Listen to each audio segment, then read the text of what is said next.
अस्सलाम वालेकुम dear friends. आज की इस वीडियो लेक्चर में मैं माइक्रो इकोनॉमिक्स के इम्पॉर्टेंट टॉपिक्स डिस्कस करूंगा। सबसे पहले मैं आपसे डिमांड के कॉन्सेप्ट डिस्कस करूंगा कि डिमांड क्या होती है और लॉ ऑफ डिमांड के। उसके बाद लॉ ऑफ सप्लाई को डिस्कस करूंगा, और जहां पर डिमांड एंड सप्लाई दोनों आपस में मिल जाते हैं उसको मार्केट बोलते हैं। मार्केट इक्विलिब्रियम को डिस्कस करूंगा। उसके बाद मार्केट में सरप्लस और शॉर्टेज किस तरह प्रोड्यूस हो जाता है, और फिर प्राइस कंट्रोल में प्राइस सीलिंग और प्राइस फ्लोर के बारे में डिस्कस करूंगा, और फिर कंज्यूमर और प्रोड्यूसर सरप्लस को डिस्कस करूंगा, और लास्ट में सबसे important topic dead weight loss को डिस्कस करूंगा। तो फर्स्ट है माइक्रो इकोनॉमिक्स। तो माइक्रो इकोनॉमिक्स में the study of individual household and firms. तो बेसिकली इकोनॉमिक्स की दो ब्रांचेस होती हैं, एक होती है माइक्रो इकोनॉमिक्स और दूसरी होती है मैक्रो इकोनॉमिक्स। माइक्रो इकोनॉमिक्स में we study the individual household and firms, जबकि मैक्रो इकोनॉमिक्स में we study the overall economy. तो ये बेसिकली माइक्रो को डिस्कस कर रहे हैं। तो बेसिकली इसमें दो प्लेयर होते हैं, एक होते हैं हाउस होल्ड और दूसरे होते हैं फर्म्स। हाउस होल्ड इकोनॉमी में चीज़ों की डिमांड करते हैं, और जो फर्म्स होती हैं वो चीज़ों की सप्लाई करती हैं। तो लॉ ऑफ सप्लाई क्या है? डिमांड क्या होता है? Consumers desire to purchase good and services and willingness to pay a price for a specific good और सर्विसेज। यानी एक ख़ास गुड या सर्विस को परचेज करने के लिए कंज्यूमर एक ख़ास कीमत पे करने के लिए एग्री हो जाए तो उसको हम बोलते हैं डिमांड। तो लॉ ऑफ डिमांड क्या होता है? If other things remains constant, अगर किसी चीज़ की प्राइस बढ़ा दें तो हम उसकी डिमांड कम करते हैं, और इसके उल्ट भी यही है, अगर प्राइस ज़्यादा कर दें तो डिमांड कम हो जाएगी। तो इसको इन्वर्स रिलेशनशिप होता है, नेगेटिव रिलेशनशिप होता है। और जो नेगेटिव रिलेशनशिप है आपको पता है उसको इस तरह की लाइन से प्रेजेंट किया जाता है, नेगेटिव स्ट्रेट लाइन है। एक्स एक्सिस पे हमेशा क्वांटिटी रखते हैं और वाई एक्सिस पे प्राइसेस रखते हैं। यानी quantity demand is function of price. Quantity demand आपका डिपेंडेंट वेरिएबल है और प्राइसेस आपकी इंडिपेंडेंट वेरिएबल है। तो आपने डिपेंडेंट वेरिएबल को एक्स एक्सिस पे लेना है और इंडिपेंडेंट वेरिएबल को वाई एक्सिस पे लेना है। लेकिन इन दिस मॉडर्न वर्ल्ड जो डिपेंडेंट वेरिएबल होता है वो हमेशा वाई एक्सिस पे लिया जाता है और इंडिपेंडेंट वेरिएबल एक्स एक्सिस पे लिया जाता है। ये क्योंकि क्लासिकल इकोनॉमिक्स की थ्योरी है, तो क्लासिकल इकोनॉमिक्स को इतना नहीं पता था कि डिपेंडेंट वेरिएबल को वाई एक्सिस पे लेते हैं और इंडिपेंडेंट को एक्स एक्सिस पे लेते हैं। तो उन्होंने जस्ट जो है ना वो एक्स एक्सिस पे उन्होंने डिपेंडेंट वेरिएबल लिया है और वाई एक्सिस पे इंडिपेंडेंट वेरिएबल लिया है। तो अभी भी हम उसकी गलत थीरीज को ही स्टडी कर रहे हैं, क्योंकि उन्होंने ये थीरी पेश कर दी थी। अब उसी हिसाब से ही इकोनॉमी की स्टडी की जाती है। Next is supply and law of supply. अब आपको पता है कि सप्लाई जो हमेशा फर्म्स करती हैं, प्रोड्यूसर्स करते हैं। अगर एक ख़ास प्राइस पर प्रोड्यूसर एक चीज़ को मार्केट में फ़रोख्त करने के लिए एग्री हो जाए तो उसको हम बोलते हैं supply. It's a willingness and ability of producer to create goods and services to take them to market। तो लॉ ऑफ सप्लाई क्या है? ये डिमांड के उल्ट होता है। अगर किसी चीज़ की प्राइस ज़्यादा हो जाए तो प्रोड्यूसर्स जो है ना मार्केट में ज़्यादा गुड्स जो है ना वो सेल आउट करेंगे। अगर प्राइसेस कम होगी तो जो प्रोड्यूसर्स हैं वो मार्केट में कम गुड्स जो है वो सेल करेंगे। तो इसमें भी देखें तो एक्स एक्सिस पे क्वांटिटी डिमांड क्वांटिटी सप्लाई है और वाई एक्सिस पे हमारी प्राइसेस हैं। तो क्वांटिटी डिमांड और प्राइस का आपस में पॉजिटिव रिलेशनशिप है, तो इसलिए ये कर्व अपवर्ड स्लोपिंग होगी इस तरह करके।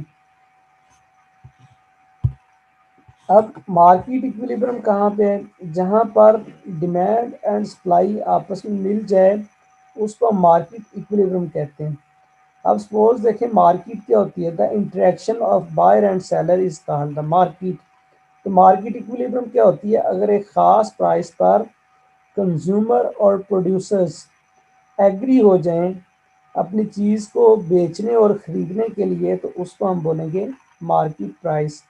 अब जहाँ पर ये लाइन इंटरसेक्ट कर रही है, सपोज ये लाइन यहाँ पे इंटरसेक्ट कर रही है, तो इस प्राइस P1 पे आपकी क्वांटिटी डिमांड और क्वांटिटी सप्लाई दोनों इक्वल हैं, तो ये मार्केट इक्विलिब्रियम है। समटाइम्स अगर सपोज ये प्राइस इक्विलिब्रियम है ₹10, $10 है, तो प्राइस इक्विलिब्रियम से बढ़ जाती है, ₹15 हो जाती है। सपोज यहाँ पर ये प्राइस होगी 15, जब ये प्राइस हो गई है तो इस प्राइस पे आप जो है वो 50 गुड्स की डिमांड करेंगे, जबकि प्राइस ज़्यादा होगी है तो प्रोड्यूसर्स ज़्यादा सप्लाई करेंगे, वो 150 गुड्स की जो है ना वो सप्लाई करेंगे। तो 150 गुड्स प्रोड्यूस हो रही हैं जबकि सेल इकोनॉमी में सिर्फ 50 गुड्स हो रही हैं, तो बाकी जो 100 गुड्स हैं वो सरप्लस में होंगी। तो इसका मतलब ये जो एरिया है ये वाला ये सरप्लस है। अब चीज़ मार्केट में अगर ज़्यादा आ जाए तो अल्टीमेटली क्या होती है, उसकी प्राइस डाउन होकर कहाँ पे मूव कर जाएगी? इक्विलिब्रियम की तरफ मूव कर जाएगी। इसी तरह देखें अगर मार्केट प्राइस डाउन हो जाती है, सपोज $10 से $5 हो गई है, जब प्राइसेस कम हो गई हैं तो प्रोड्यूसर्स सिर्फ 50 गुड्स प्रोड्यूस करेंगे, जबकि कंज्यूमर्स की डिमांड जो है वो 150 गुड्स होगी। तो अब डिमांड 150 गुड्स है और सप्लाई सिर्फ 50 गुड्स हैं, तो 100 गुड्स की शॉर्टेज हो जाएगी। अब किसी चीज़ की जब शॉर्टेज होती है तो उसकी प्राइसेस बढ़ जाती हैं और कहाँ पे मूव हो जाती हैं? Towards the equilibrium. तो according to professor doctor Marshall कि इकोनॉमी हमेशा इक्विलिब्रियम पोजीशन पे ही होती है। वो इकोनॉमी में अगर सरप्लस या शॉर्टेज हो तो वो आर्जी होता है और वो खुद ब खुद ख़त्म हो जाता है। अब देखें सरप्लस क्या है? If the market price is above the equilibrium price, देखिए ये मार्केट प्राइस इक्विलिब्रियम प्राइस अगर अबव हो तो सरप्लस प्रोड्यूस हो जाता है, अगर मार्केट प्राइस इक्विलिब्रियम प्राइस से बिलो हो तो शॉर्टेज पैदा हो जाता है। अब देखें जी प्राइस कंट्रोल। अब गवर्नमेंट जो प्राइस कंट्रोल है वो दो तरीक़ों से करती है। बाज़ दफ़ा वो प्राइस सीलिंग लगा देती है और बाज़ दफ़ा प्राइस फ्लोर लगा देती है। अब देखें प्राइस सीलिंग क्या है? प्राइस सीलिंग वो ये इम्पोज कर देती है कि मैक्सिमम जो प्राइस है वो ये है, सपोज इक्विलिब्रियम से नीचे ये प्राइस है, यानी एक ख़ास चीज़ की मैक्सिमम जो प्राइस है वो ये है। तो इस प्राइस पे वो गुड्स और सर्विसेज जो है ना वो सेल कर सकते हैं, यानी इक्विलिब्रियम जो है उससे जो नीचे प्राइस है उसको हम बोलेंगे प्राइस सीलिंग, और अगर इक्विलिब्रियम से ऊपर प्राइस है, ये देखें ये, तो इसको बोलेंगे प्राइस फ्लोर। अब सपोज देखें गंदम है, गंदम की गवर्नमेंट ने मैक्सिमम जो प्राइस है वो 1400 रुपीज़ जो है ना वो मुकर्रर की है, यानी इसका मतलब ये है कि किसानों से प्राइस फ्लोर लगा दी, यानी इक्विलिब्रियम से ज़्यादा प्राइस रखी है। 1400 से नीचे नहीं कोई ले सकता, इससे मैक्सिमम प्राइस दे सकता है, तो इसको हम बोलेंगे प्राइस फ्लोर। और प्राइस सीलिंग इस तरह होता है कि फॉर एग्जांपल शुगर है, चीनी है, इसकी जो प्राइस है वो सपोज गवर्नमेंट ने 83 रुपीज़ फिक्स की हुई है, इसका मतलब ये हुआ कि 83 से ज़्यादा आप चार्ज नहीं कर सकते, इससे कम आप चार्ज कर सकते हैं। तो प्राइस फ्लोर का मतलब होता है कि मिनिमम प्राइस आप इम्पोज करते हैं कि गंदम की मिनिमम प्राइस इतनी है, और प्राइस सीलिंग का मतलब ये होता है कि मैक्सिमम आप जो है ना वो इतनी ले 83 रुपीज़ ले सकते हैं, इससे ज़्यादा नहीं है। अब ये अक्सर भूल जाता है प्राइस सीलिंग कहाँ पे होता है और प्राइस फ्लोर कहाँ पे होता है। अब ये देखें ये इक्विलिब्रियम है, इक्विलिब्रियम को सपोज आप ये छत समझें। अब छत के नीचे आपको पता है सीलिंग होती है और छत के ऊपर फर्श लगा होता है, फ्लोर होता है। तो छत से जो ऊपर प्राइस होगी वो फ्लोर होगी और जो छत से नीचे होगी वो प्राइस सीलिंग होगी। नेक्स्ट कॉन्सेप्ट है कंज्यूमर सरप्लस और प्रोड्यूसर सरप्लस। तो बेसिकली ये आपकी डिमांड कर्व है और ये आपकी सप्लाई कर्व है। तो सबसे पहले हम स्टडी करते हैं कंज्यूमर सरप्लस। आपका ये इक्विलिब्रियम प्राइस है पी स्टार, जो इसको ये कहना है। अब कंज्यूमर सरप्लस का मतलब होता है कि मैक्सिमम प्राइस जो कंज्यूमर पे करने के लिए एग्री हो जाए उसको हम बोलेंगे कंज्यूमर सरप्लस।